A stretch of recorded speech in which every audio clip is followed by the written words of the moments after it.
Komitmen kita untuk menyelesaikan paket pekerjaan listrik Bali 5 di Kota Palembang. Progres fisik saat ini sudah 31%. Ya, sedikit ya, memang ada keterlambatan karena COVID kemarin itu karena mobilisasi tenaga ahli. Karena ini kan foto-fotonya join Australia Indonesia. Jadi tenaga dari Australia melakukan kerja yang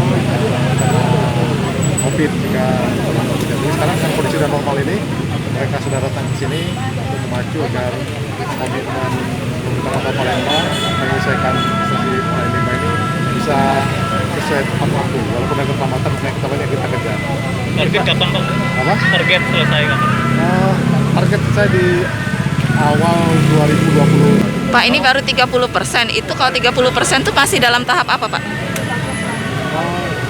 Jadi kan ada pekerjaan sipil, konstruksi, ada pekerjaan mekanik elektrikal, juga ada pengadaan mesin-mesin. Jadi sekarang tuh pekerjaan sipil, konstruksi sudah berjalan. Yang masih terlambat itu untuk mendatangkan alat-alatnya dari Lahan gimana Pak? ya kan selalu kita berkoordinasi. Jadi karena ada jalan nasional yang provinsi dan kota. Dan semua perizinan sudah dilakukan oleh kontraktor JU, MI Australia dan PP Indonesia.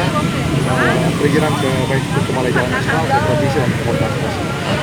Mungkin untuk Limbah cair, polusi di limbah cair di air. Kalau limbah padatnya itu sampah, dan di limbah cairnya, limbah domestik, limbah rumah tangga akan dikelola di Palembang, sehingga pencemaran di air tanah akan tidak terjadi di Palembang. Oke, rumah tangga Pak yang bakal terbantu. 22.000 rumah tangga. 22.000. Rumah tangga, kalau kita kalikan satu rumah tangga saja 5 berarti. Jangan lupa subscribe, share, komen, dan like ya.